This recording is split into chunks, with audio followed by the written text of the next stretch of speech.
Well, we do tend to say this about a lot of premiers, and Melbourne were Yes. very similar to that position last year. They got a little bit stronger in the off-season as well, won the first 10 games without playing anywhere near their best, I've got to say. So the biggest challenge to Geelong is history, because history says it's so difficult to win back-to-backs. Some of the greatest sides in the game have won one, dropped one, and then come back and won one the following year. And that's what Melbourne will be trying to do. Richmond are still building in that incredible dynasty that they've got, and they've picked up two rippers. I can't see how Collingwood go back. I know a lot of people think they may miss, but Collingwood looks stronger to me than they did this time last year.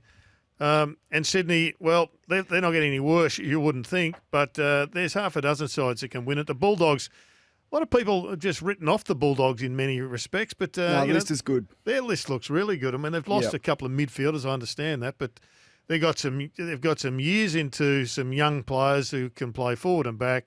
They look exciting as well. So, are everybody playing for second spot? Well, everybody's trying to get into the last game, and that's the challenge. But Geelong do look a standout given their form of the last 6 months. Well, I reckon something would have to go wrong, and For them to what miss. for them to not win it, and there's things can go wrong. Look, Hawkins has had surgery. He's 34 years of age, and if he goes down, then that makes it difficult. But how many teams win it and then get significantly better in the off season? And Well, it's up to debate to see whether those people can force their way in. Yeah, and that's the beauty. It puts the pressure on, and it allows Chris Scott to do what he did so well last year, and that's manage the list and have 25 to 30 players all rotating through, which keeps the energy up.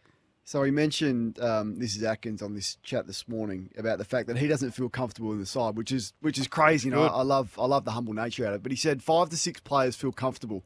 So who are the 5 to 6 at Geelong that every Thursday know they've been picked? So Hawkins, yes. Cameron, yes.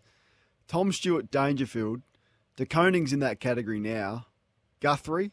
Is there anyone else that wakes up on a Thursday morning knowing that their team is going to be printed in the Herald Sun and they get a game every week? Oh, well, I think there'd be a few. Mitch Duncan across the half-back line, you'd reckon he's pretty certain. Luke Sarves, he's an All-Australian. He'd be pretty happily He'd be comfortable in his skin, I would have thought. But I am really keen on Esav just to see how he goes. He could end up in the ruck. He could end up on the bench. He may well be that perfect player that sits in that fourth position on the bench and becomes the super sub, if you like, because he can play in a lot of positions and he can release players as well. Jono comes to us thanks to Fox Footy, but he's also going to be a regular with us, which we love. Jono, thanks for your time. G'day, Kane. Gerard, how are you guys? Oh, we're going well, Jono, and really looking forward to you breaking a headline again as you did all those years ago when your most famous prediction about Fremantle hit the airwaves, and sure enough, 20 weeks later, you were proven 100% when you predicted that the side that finished in the grand final wouldn't make the finals the following year. It was one of your finest moments. Oh, look, it's something I was still hanging my hat on, Gerard. So, look, that was just purely based on personnel and a couple of players that departed the club at the end of that season, and you can just tell a couple of were key players and key position players as well that you could see would have a huge impact on the way they played, especially defensively. So you see a similar thing happening, and that's what I base my assessment on Fremantle now. It's still on their key backs to determine a lot of the outcome in their games and performances. So, of all the sides in the 8, who's vulnerable?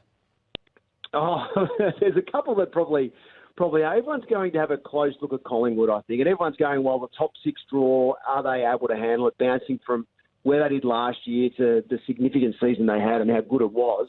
Are they able to replicate that again this year? And that's what we're all waiting to see. So Collingwood is certainly a watch. I think Fremantle's a watch, especially with Cox injured at the moment. And I think the first 6 weeks of the season are critical for every team this year in setting their seasons up, especially with what will be a tough battle for the top 4. And, the Bulldogs sit there in 8th last year with 12 wins. And have they got the ability to become a top four side? They have with their recruits, but it needs to get going, and especially early on in the season. So there's 3 there that I think are vulnerable in a way, and that allows a door maybe to be open for Carlton, Port Adelaide, the Gold Coast Suns, or a West Coast Eagles that may bounce from similar to what Collingwood did last year. You're going to upset some Collingwood fans with that, Jono, but I'm glad you've stuck to your guns, because I was listening to you before Christmas and you were on this and you were just questioning, and I think you raised some topical points. I'm going to read you their draw. Let's do their first 5 games and you tell me their win-loss after the first 5. So they play Geelong in round 1. Do they win that? No, they don't. No. Port Adelaide at the MCG in round 2. It's a big game. Yep, they win that. Richmond at the MCG. No. Brisbane at the Gabba. No. And St Kilda for Gather Round at Adelaide Oval, of all places. Yes, they win that. So you've got them 2 and 3. It'll be a shaky 2 and 3 to start. It is. It's a tough start, and that's the element that they have to battle with as a football club. And look, they won the close ones last year, and it was great watching the Pies. I love the way they play. You know, one of the things that I was going to talk about a little bit later on was the continual rise of Nick Dacos, and we all love watching, you know, what he's been able to achieve in such a short period of time. But it becomes tougher now, and the competition looks at these sides, and especially the ones around them, more closely. And that's what Collingwood will have to battle with this year. It's going to be tough for them. It's going to be a tough year, and you know, if they prove me wrong, then that's going to be awesome for the competition, because you know the train will get going. But it's going to be a tough year, and they're going to have to really dig in. Yeah, I'm a bit more positive about them, John. I've got to say, I think the selection of Tom Mitchell is going to really help them. I think McStay's going to give them a target up forward, and I think there's just going to be organic growth within that particular group. So I hear the slows, but I'm not with you on this particular one. I think Collingwood may just even improve. And I go back to that final against Geelong. Of all the sides that Geelong nearly fell over to, it wasn't many, but at three-quarter time in that first final, Collingwood were looking like winners. Yeah, I'm not questioning what they produced last year. As I said, it was absolutely awesome to be able to watch Collingwood and where they, you know, what they were able to achieve. Yep. Based off what they did the year before. It was huge, and they had massive momentum, and away they went. Now, you mentioned a couple of those inclusions, and we wait and see whether they will have the impact. I agree, Mitchell's consistent, so he'll get his 25 to 30 every single week, and it may assist some of the runners on the outside. But I've just still got that in the back of my mind going, I'm not too sure where they sit against some of the more seasoned, hardened top 4, top 6 teams that have been there for the last, 4 or 5 years. Jono, I'm worried. I am worried because when we sat around the round table and you declared Freo would miss, we all fell off our chairs. Yeah. But you were proven right. But this could be, a drop down isn't the worst thing in the world either, because it puts you in a position to then, another year of development of a young team, Collingwood, that they're trying to establish, their lineup. And it's not a bad thing then to go to a middle six draw to really bounce and then have maybe 4 years at the top and really battling for a premiership. And that's what it's about for this football club. It's about how they achieve their next flag. And a drop down this year isn't such a bad thing in my eyes, or a potential drop down, I should say, this year wouldn't be a bad thing in my eyes, because what it can do then to reset, to really go and achieve something successful in the next 4-year period is what the club's all about. And if they can win one in that next 4 years, great. If they can win 2, even better. Just by coincidence, on Fox Footy on the screen above me, it's the Collingwood Essendon Grand Final in 1990. I think it is anyway. This year. Jono, I said just before you joined us that the rest are playing for second. After listening to Tom Atkins this morning on the radio, and what do you take out of an interview other than his confidence about the state of their list and the fact that it's the best that he's seen and the pressure for spots? Do we overcomplicate it? Are Geelong just that much better than everyone else? Oh, look, they're not that much better, Kane. I think we all understand that where Melbourne will get to, or what the Brisbane Lions produce, even possibly Richmond this year with who they've recruited in. There's going to be some challenges to the Cats. There's no doubt about that. And look, health becomes probably the major factor for the Cats throughout the year. You had last year Hawkins and Cameron combined for over 130 goals. They got to do that against Stengel with 53. Then it drops away after that to close. So, the key forwards are important. Stengel is as well. And, can the likes of Close have another year like he did last year? Or Zach Guthrie, who went to this level that we all didn't expect him to get to this quickly, can he produce that again with a bit more pressure on his performance now? So, look, there's there's certainly some younger players that need to go again for the Cats to enable them to have the dominant year that they did have. And as I said, health at the top end is all that matters here in terms of their key forwards or some of their key midfielders. Kane had a crack at Zach Merritt because he didn't go a little bit harder on Jake Stringer. How would you have handled that as a captain? You were captain of the Dogs for a long time. Yeah, no, first interview after being named, I wouldn't have been publicly having a crack at or questioning a teammate. I wouldn't have done that anyway right throughout my career. Those conversations you certainly have in-house, but the support needs to be there as well on the outside that he is then trying to respond internally to what you're saying. I thought Zach answered it as best he could in terms of where Jake is at. He's injured again.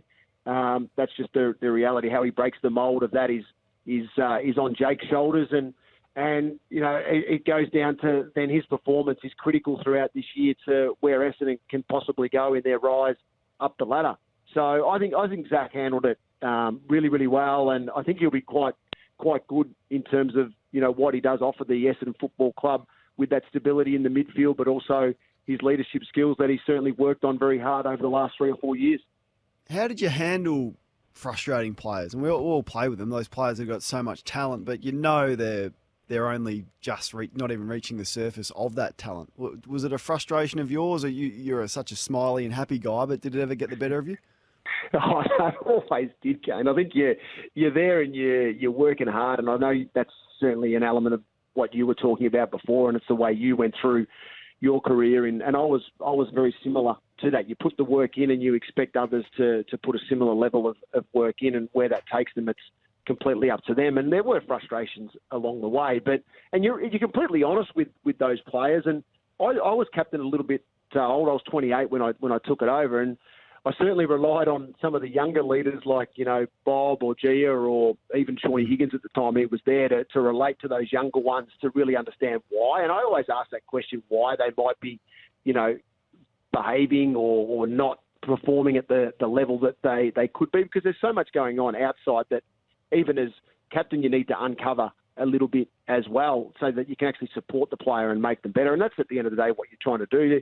You challenge them to start, but then you've got to support them to make them better, because we're all there trying to hold up that premiership cup, and you need a collective to do it, and you need the collective group to be on the right path together. So, there's challenges along the way, and you've got to challenge individuals and be strong with it, but then you support them and hopefully get them through it. What's your expectations of the mighty Saints with a new coach? Yeah, it's the Saints.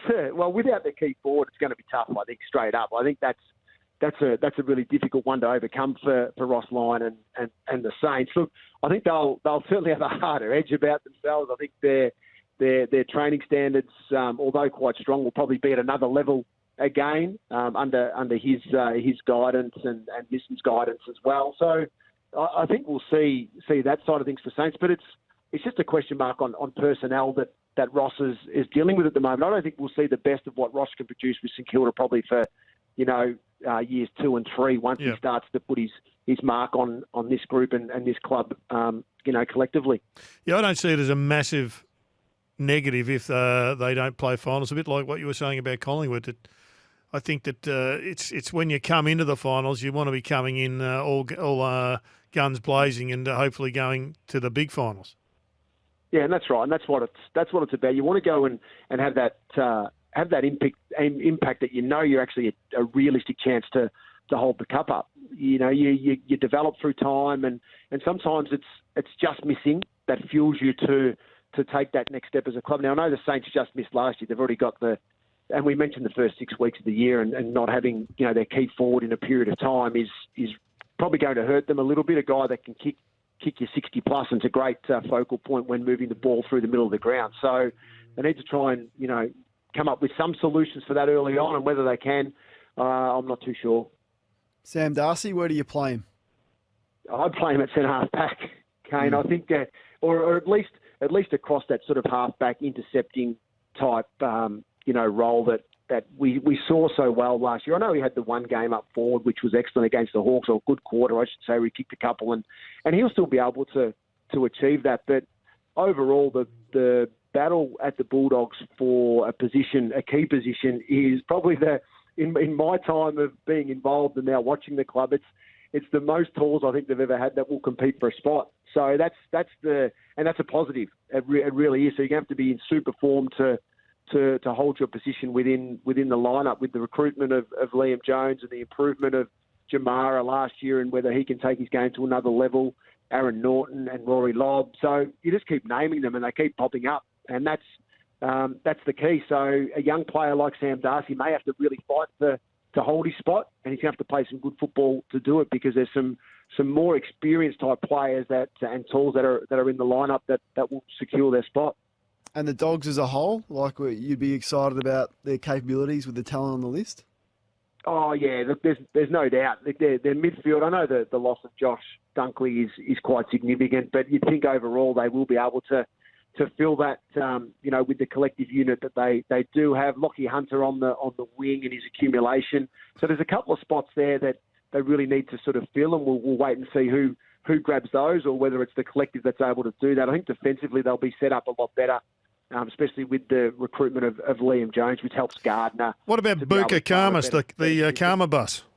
Yeah, and look, he's in fantastic shape. He looked really good at times last year. So, yeah, there's the excitement, isn't it? So that's the excitement that comes with it, the growth of himself. And I think guys like Latham Vandermeer or Cody Waitman need to, go again and go to another level, especially probably Cody. Latham's a little, probably 12 months behind with the injuries that he did have. But those two in particular, as the dynamic forwards, need to continue to grow. Jono, love your work. Comprehensive update tonight. Appreciate it. We'll speak to you soon. Will do. Enjoy.